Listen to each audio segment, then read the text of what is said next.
So this is a huge investment for the country. This whole area, it powers like 160,000 homes that weren't powered consistently before. Great thing, except now it's potentially shutting down, and this thing costs so much money to make that Ecuador is now in dire straits. And the president, energy minister Fernando Santos told the media in November, "Over my dead body will I accept this poorly built plant." And so at first they're like, this is awesome. China's coming in. They're going to help us with their expertise and their money. We're going to build all these amazing stuff. We're going to get infrastructure that we wouldn't have done otherwise. And then the quality of so many of these projects is so bad that these countries are getting extremely concerned, because the problem with this whole Belt and Road Initiative is that it's not investment really. If you and I, Brendan, want to go and we want to make a power plant together, if you're, I don't know. You guys have been talking about it a lot. We have been talking about it. Off the pod. And we said crack free. Yeah. We're going to go crack free on this one. In a bold new vision. We I'm aren't going to do put some crack, but we're going to have a crack free. Yeah.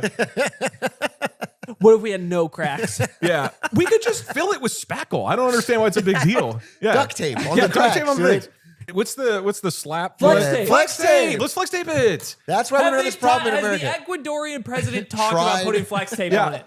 Unbelievable. If not, I think it's just, they're just not. Okay, so we're going to build a power plant, you and me. All right, yeah, so we're going to build a power plant, you and me.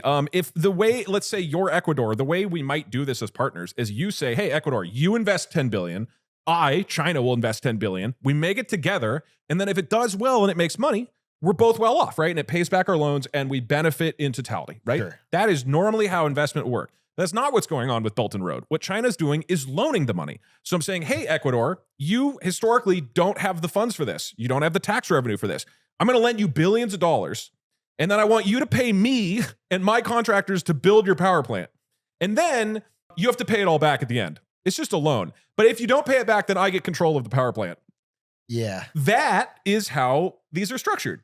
And so from China's perspective, it's like, this is great, dude. You loan money, you make them pay your contractors, so your companies in your country get a bunch of work, and then they have to pay you back. And then if they don't, you get key infrastructure in these major areas. Like, for example, Sri Lanka, which is a small city south of India. They have a giant port in Colombo, which is their capital, and China loaned them money to build a new port in Hambantota, which is the south. It's like this small fishing village, right?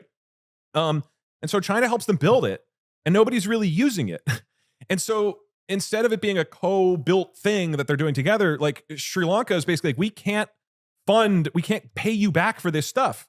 And so in 2017, Sri Lanka had to give China back the port. So China just has for 100 years, they have controlling equity stake and a 100-year lease on this port, which people are now worried China is going to use as like a naval military base because it's just in the Indian Ocean, right?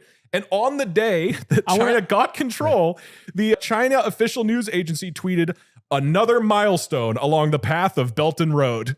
Okay. They completely fucked Sri Lanka. It's wild. And I were to just say, well, isn't this build a lot and build fast strategy better than the alternative? Is this not just a normal consequence of when you try to like create this much change in a short period of time and you're trying to build great things? Yes. Is this just not a downside of doing that? Yeah, so that's why this is so interesting, and it's such an interesting counterpoint to what we were talking about last week, which is build more. And again, you have on one side America just building extremely little and China building, I would say, too rapidly and too recklessly. And this is causing huge problems. It doesn't matter if you build a hydropower plant in Ecuador really fast. If it doesn't stay up, right, then everybody's screwed. And so they're obviously, we have to land in the middle. You should not be on the extremes. And there needs to be a degree of sort of, scrutiny around like how this stuff is built. It actually leads into what's happening. So the past few years, if you pull up the second article, Perry, this is from Noah Smith, an article that he wrote about China dropping investing.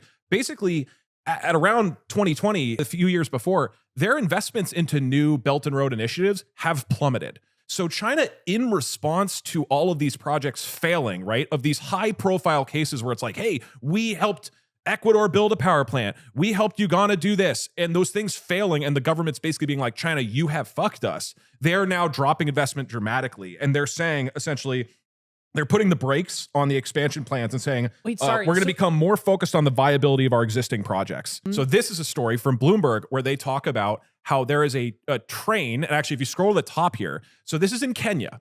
This was one of the big success stories, right? They built a train in Kenya from Mombasa, which is on the coast on the east, to Nairobi, which is the capital in the middle. They didn't have that before.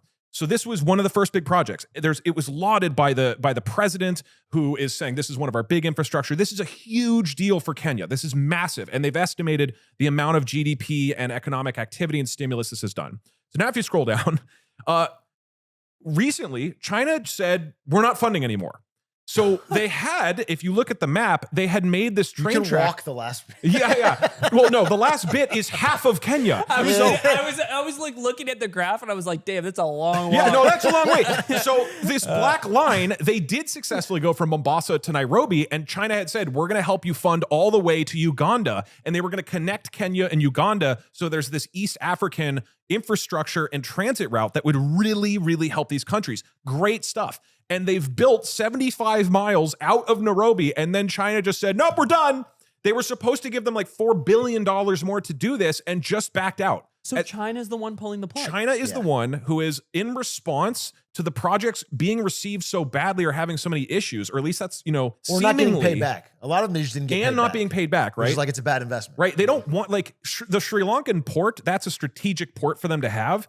They don't need a broken hydroelectric power plant in Ecuador. They're not getting paid back for the president saying they're not going to pay. Right. That's not helpful. So that's just lost money. We have to assume what China, the reason, they're just saying, we're going to tighten our belt. We're going to focus on the viability of existing projects. That's kind of what they're saying. I mean, this all ties in. I mean, this is the same impulse they had to overbuild in the country. They had that building era where they were just, everything was funded through building. And when that sort of stopped working, they made this massive pivot to, fuck it, we're going all in on exports.